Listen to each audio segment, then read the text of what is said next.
How often do you start a conversation with the ubiquitous, "Hi, how are you?" It's a phrase we all use countless times and hear even more frequently. But let's examine this. Does it truly foster connection? Does it spark genuine interest, curiosity, or attraction?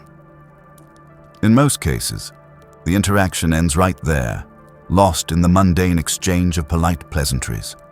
The truth is, generic greetings like that don't open doors. They slam them shut. They limit interactions to superficial, predictable, and easily forgotten exchanges. If your goal is to stand out, to capture someone's attention and leave a lasting impression, simple politeness just isn't enough. You need presence. You need a genuine connection. That's where the wisdom of Stoic philosophy, modern psychology, and neuroscience converge. This video explores 4 simple words, the cornerstone of impactful communication that stirs emotions, reduces defensiveness, and naturally draws people to you.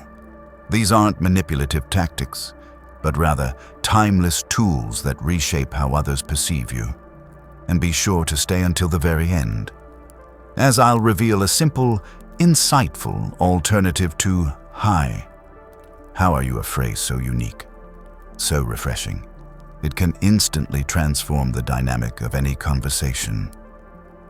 Before we continue, please remember to subscribe to the Mental Dose channel and join our Telegram community for early access to new videos and insightful information on personal and spiritual growth. Now, let's begin. The first word is understand. At the heart of "I understand you" lies the power of the word understand. While seemingly simple, its practical application is profoundly transformative. To understand someone is to give them one of life's rarest gifts, the feeling of being truly seen and acknowledged. Extensive modern psychological research consistently shows that the need to feel understood is as fundamental a human need as safety and belonging. When someone says, "I understand you," our brains register it as validation of our inner world, a confirmation of our lived experience. Research into the effects of emotional labeling reveals that articulating emotions, whether our own or someone else's, calms the amygdala, the brain's fear center, while simultaneously activating the prefrontal cortex, the area responsible for emotional regulation and empathy. In simpler terms, saying "I understand you" literally helps the other person shift from a reactive state to one of calm clarity. This explains why those who offer understanding possess a certain magnetism. They alleviate emotional turmoil, replacing it with a sense of relief, a feeling that is quite addictive. Actually, people are naturally drawn to those who provide this feeling. The Stoics considered understanding to be the ultimate form of mental discipline. Epictetus warned against speaking rashly. He advised taking the time to fully grasp the meaning of your words before speaking them. To prioritize understanding is to master your ego. Instead of reacting out of pride, you respond with clarity and intention. In everyday life, this means using understand during moments of frustration, pain, or insecurity. Look the person directly in the eyes and say it slowly, "I understand you." Then pause. That silence adds weight to your words. It conveys a sense of presence and support. You're communicating that they don't need to struggle to be heard. And when people feel heard and understood, they connect with you on a much deeper level. Our second word is sense. The crucial word in "that makes sense to me" is sense.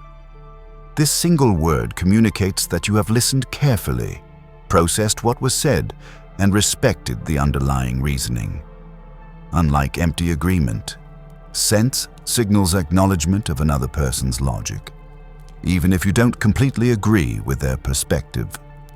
Psychologists refer to this as emotional mirroring. When you reflect back that something makes sense, You're confirming to the other person that their attempt to communicate effectively was successful and understood. Social psychology's shared reality theory highlights why this is so effective. We feel closest to those who validate our experiences. When someone says, "That makes sense to me," our brains interpret it as alignment, and alignment fosters intimacy and connection. At a neurological level, this recognition activates the brain's reward system, creating feelings of mutual understanding and reciprocity. It's as if the other person invested effort in opening up, and you've shown that their effort is valued. Marcus Aurelius often reminded himself, "Be tolerant with others and strict with yourself." Saying, "That makes sense," is an act of that tolerance. It demonstrates self-control over the urge to correct or dominate, and it communicates respect for another's point of view.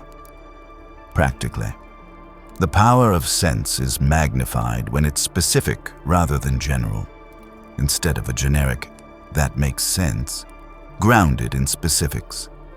"That makes sense to me because I can see how you reached that decision." This precision transforms the phrase into a true reflection. And when someone sees their thoughts reflected back to them, they unconsciously feel safer, more connected, and more drawn to you in conversations. This word has the power to transform potential conflict into collaborative effort. It shifts the energy from opposition to partnership. And within that partnership, trust naturally begins to bloom. The third word is right. In "you're right."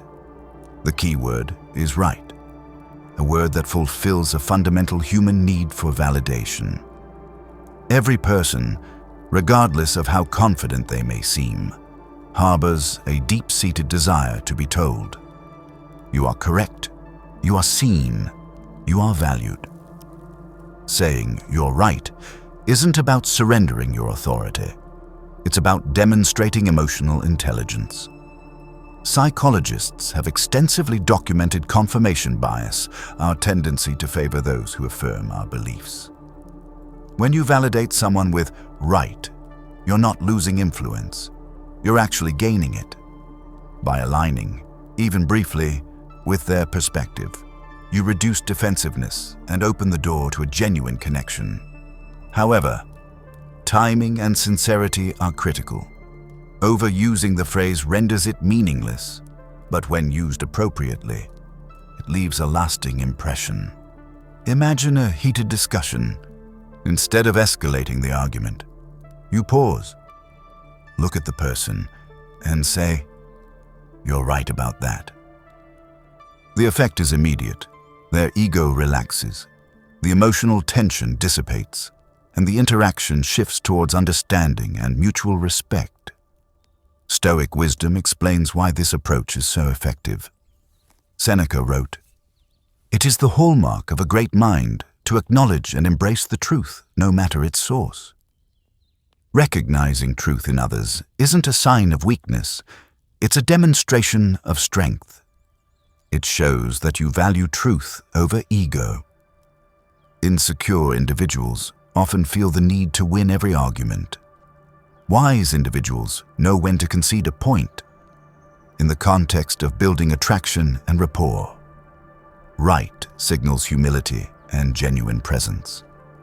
It demonstrates that your goal isn't to dominate, but to connect authentically. Paradoxically, people are more drawn to those who don't fight for every inch of ground. They perceive not weakness, but maturity, the maturity to recognize value in others without fearing it diminishes their own worth. When used sincerely, right is more than just validation. It's a form of liberation. It frees the other person from the need to defend themselves. And when someone feels they no longer need to defend their position, they draw closer, trust more deeply, and remember you more readily. The fourth word is listen. Our final word is listen, the very essence of the phrase, "I'm listening."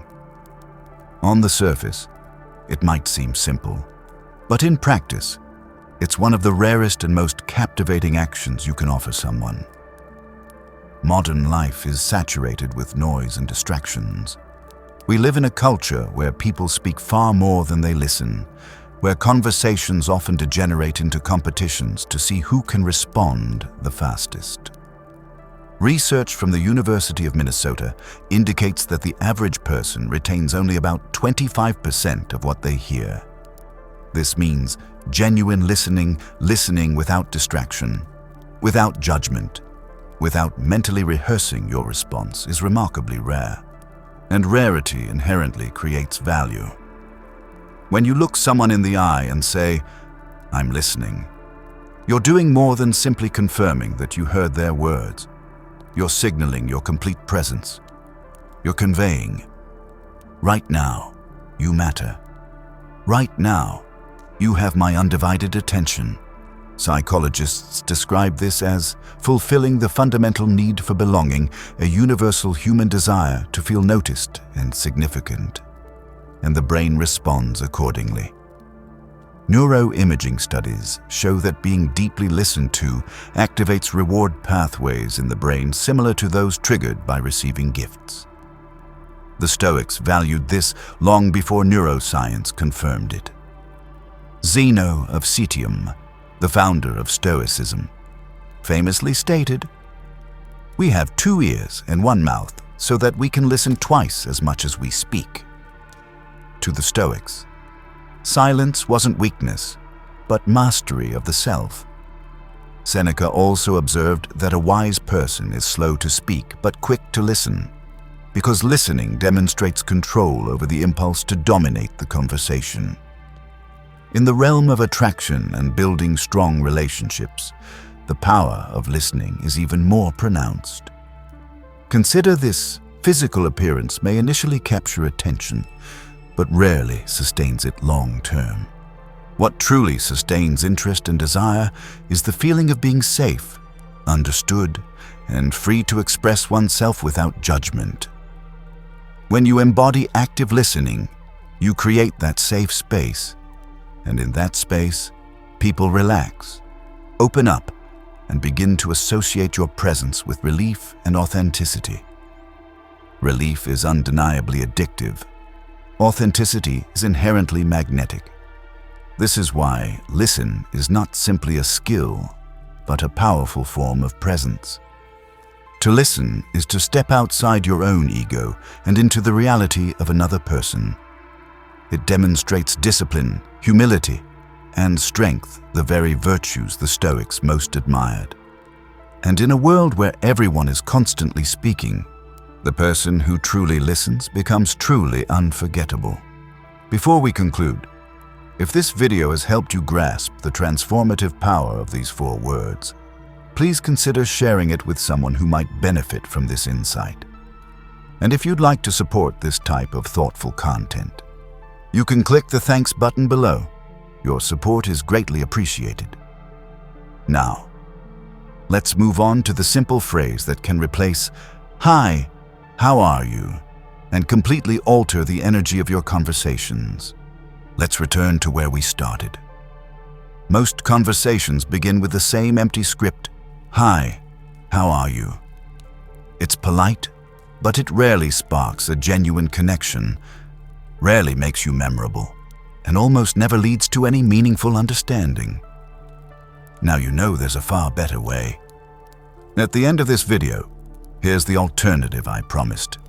Instead of "Hi, how are you?" try saying, "Tell me something good." It's fresh, disarming, and immediately shifts the conversational dynamic. People don't just respond out of habit. They pause, reflect, and share something meaningful. That's the critical difference between routine and genuine presence.